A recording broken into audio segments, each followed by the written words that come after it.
America की बदमाशी किसी काम न आई। धमकियों के बावजूद ईरानी जहाज़ बहीरा अरब और आबनाए हरमुज़ अबूर करके ईरानी पानियों में पहुंच गया।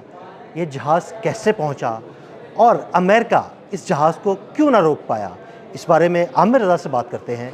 आमिर भाई, बड़ी धमकियां दी हैं अमेरिका ने, ईरान के जहाज़ रोक लेंगे, लेकिन धमकियों के बावजूद ईरानी जहाज़ ने बहीरा अरब अबूर किया, आबनाए हरमुज़ अबूर की और ईरान के पानी में पहुंच गया। अमेरिका इस जहाज़ को क्यों नहीं रोक पाया? देखिए, पहली बात तो यह है कि अमेरिका ने कार्डन ऑफ कर रखा है उसकी तमाम बंदरगाहों को और कहा है कि इसके साथ जो तजारत करेगा उस जहाज़ को हम तबाह कर देंगे। इसीलिए 19 अप्रैल को जो जहाज़ तोस्काओ के नाम से आया था उसको रोका गया। ना सिर्फ रोका गया बल्कि उसमें मरीज़ उतारे गए, चाइनीज़ सामान की तलाशी ली गई।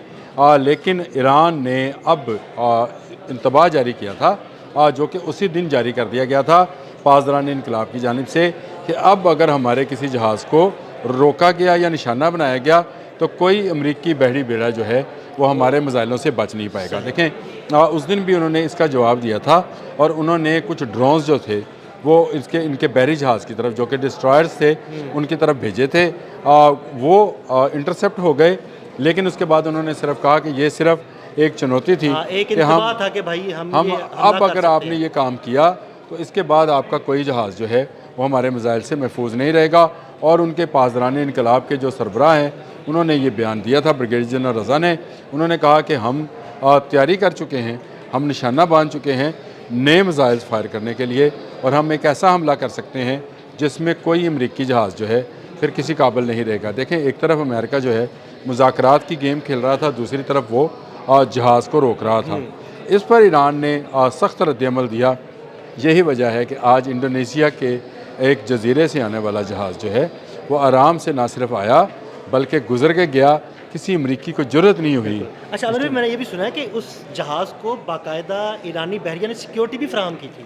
देखें, ईरानी बहरिया की ही सिक्योरिटी में आना था।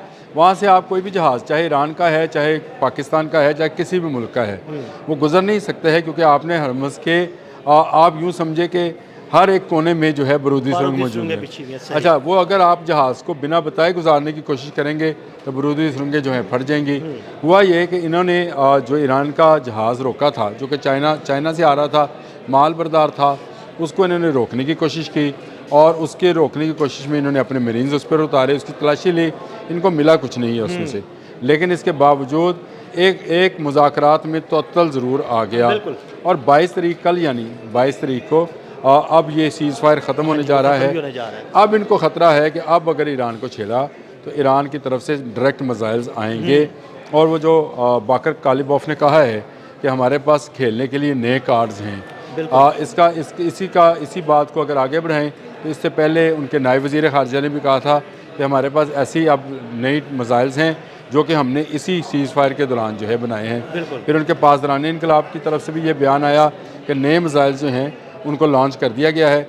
जैसे ही हम पर हमला होगा हम उसका मुंह तोड़ जवाब देंगे। अगर आज ये जो जहाज़ आया था, जो कि 2 लाख बैरल तेल छोड़ के आया है, अगर ये रोका जाता तो इसके बाद अमेरिका शायद हमेशा के लिए पछताता। जैसे अब भी वो, मैं ये समझता हूँ, अब भी वो इसी गुनाह में मुलव्वस है या उसमें वो समझे कि कोशिश कर रहा है कि उसमें से बाहर निकले जिसमें उसने ईरान पर हमला किया था। अभी वो एक ऐसी दलदल में फंसता चला जा रहा है, जंग तूल पकड़ती जा रही है, अखराजात बढ़ते चले जा रहे हैं, डोनाल्ड ट्रंप की मकबूलियत कम होती चली जा रही है। और कम तो एक सर्वे भी हमने देखा है कि उसमें, देखिए मैं आपको बताता हूँ सर्वे का, उस पर अलहदा कर लीजिएगा आप, अगर करना तो आपने अलहदा कर लें कि डोनाल्ड ट्रंप की आने वाला, तो मैं पहले प्रेडिक्शन कर चुका हूँ कि 3 लोगों की सियासत, मिड टर्म इलेक्शन में तो बिल्कुल गया ना, ये 3 लोगों की सियासत खत्म होनी है, मोदी की, नेतन्याहू की और डोनाल्ड ट्रंप की। ये लिख के रखें, ये जंग का फैसला जो भी होता है, मुज़ाकरात जितने मर्जी कामयाब हो जाएं, ट्रंप अब अपनी सियासत को बचा नहीं पाएगा, क्योंकि ट्रंप के मुल्क के अंदर जो है इसके ऊपर जो है बहुत ज़्यादा रिजेंटमेंट है। पहली बात तो यह है कि आपने हरमुज़ पर ईरान का कंट्रोल है, अब मान जाएं इस बात को। जो लोग इस बात पर हैं कि अमेरिका बहुत मजबूत है, होगा, अमेरिका बहुत ताकतवर है, अमेरिका एटॉमिक पावर है, लेकिन आपने हरमुज़ उसके पास नहीं है। बिल्कुल। उन्होंने जो पहला जहाज़ भी रोका, देखें वो कंटेनर बरदार जहाज़ था, एक कंपनी के नाम पर रजिस्टर्ड था और वो चाइना से माल लेकर आ रहा था, जिसमें शायद कुछ अद्वियात होंगे या इलेक्ट्रॉनिक्स का सामान होगा, कुछ भी होगा, उसमें कोई वेपनरी सिस्टम नहीं था। आमिर भाई, उसमें कोई वेपनरी सिस्टम होता तो अब तक बात खुल ना? जाती। उन्होंने शोर भी शायद अच्छा, वो उनको इंतबाह जारी किया गया, उनको रोका गया, उन पर फायर किया गया, मरीज़ उतारे गए। इसके बाद जब ईरान ने इस पर जो है अपना रद्दअमल, सख्त रद्दअमल दिया, तो आज आप देख लें कि ईरान का जहाज़ जो है उसको रोका किसी ने नहीं है, और ईरान के अलावा किसी का जहाज़ जो है आपने हरमज़ अभी तक अबूर नहीं कर पाया। बिल्कुल ऐसे देखिए, भारत के 2 जहाज़ उसके बाद उन्होंने अबूर करने की कोशिश की, ईरान ने फायरिंग करके उनको वापस भिजवा दिया। ये एक ऐसा मामला है जिसमें आपने हरमज़ पर कंट्रोल जो है वो ईरान का है। अमेरिका ने एक बदमाशी के ज़रिए या एक उन्होंने तो खैर उसको कज़ाकी कहा है, कज़ाकी के ज़रिए जो है एक जहाज़ पर कब्ज़ा किया जो कि सिविलियन जहाज़ था, फ़ौजी जहाज़ नहीं था। अगर वो फ़ौजी जहाज़ होता तो शायद रद्दअमल जो है वो अल्फाज की सूरत में ना आता, मज़ाइल्स की सूरत में आता।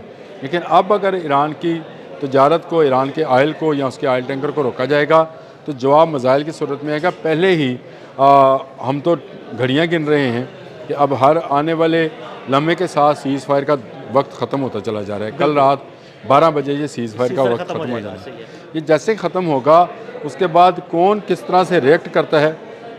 अभी कुछ देर पहले तकरीबन जब आप और मैं आ रहे थे चलते चलते, मैंने एक दफ़ा फिर स्क्रीन पर जो है प्रॉम्प्ट किया तो डोनाल्ड ट्रंप का ट्रुथ सोशल पर एक छोटा सा बयान आया है जिसमें उसने कहा है कि ईरान सीज़ फायर की वायलेशन कर रहा है। इसके अलावा कुछ नहीं है उसके अंदर, यानी एक लाइन की सतर है जिसमें उसने ये कहा है कि वायलेशन कर रहा है। अब क्या ईरान वायलेशन कर रहा है? ये सब झूठ है। बिल्कुल ऐसे ही। वायलेशन आपने की, बहरी जहाज़ पर हमला आपने किया, उस पर बारूद आपने फेंका, उसके लोगों को हॉस्टेज आपने किया, आपने अपने मरीज़ उसके ऊपर उतारे। अब आप इल्ज़ाम लगा रहे हैं ईरान पर। जैसे जैसे वक्त आगे बढ़ता चला जा रहा है अदील साहब, मुझे तो डर लगता जा रहा है कि ये जंग जो है दोबारा शुरू होने जा रही है। और अब की जंग वो वाली जंग 40 दिन वाली जंग नहीं होगी। अब की जंग हुई तो काफ़ी शदीद जंग होगी।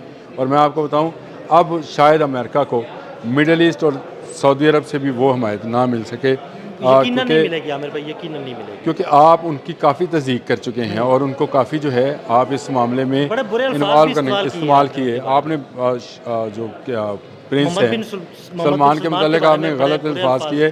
फिर अभी वो देख रहा था एक वेबसाइट पर मिडल ईस्ट आई के नाम से है, उसके अंदर जो मुत्तहिदा अरब अमारात के कर्जा लेने वाली बात पर जिस तरह से उनको कहा गया है, जिस तरह उनकी तस्दीक की गई है, ये और ज़्यादा हितकमेज़ है। वैसे तो हमें उस पर भी बात करनी चाहिए कि अमेरिका अगर इनके साथ इस तरह के हितकमेज़ सलूक कर रहा है तो कितनी जल्द ये सारा का सारा जो मिडल ईस्ट है ये चाइना के साथ जा रहा है। अब जंग जो है वो ईरान आपने हरमज़ में उस वक़्त तक नहीं खोलेगा जब तक मुज़ाकरात की टेबल पर अमेरिका अपनी शिकस्त तस्लीम नहीं करेगा और आपने हरमज़ ईरान को नहीं देकर जाएगा।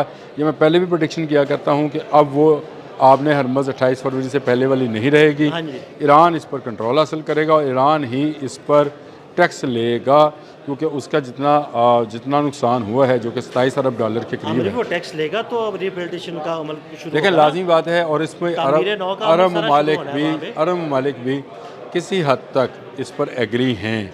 वो इसलिए एग्री हैं कि उनका बिज़नेस रुक गया है। अगर उनका बिज़नेस चलेगा तो वो पैसा आएगा, तो वो पैसा दे। बिज़नेसमैन के लिए ज़रूरी है कि उसका पैसा सर्कुलेशन में रहे, चलता रहे। रुकता है तो कम होता है, चलता रहे तो बढ़ता है। तो वो उसको चलाना चाहते हैं और मेरा ख्याल है आपने हरमज़ में अब ईरान के जहाज़ जब चाहेंगे गुजर जाएगा। बिल्कुल, बहुत शुक्रिया आमिर भाई जी। बिल्कुल, आमिर भाई ने बड़ी तफसील के साथ इस सारे मामले पर रोशनी डाली।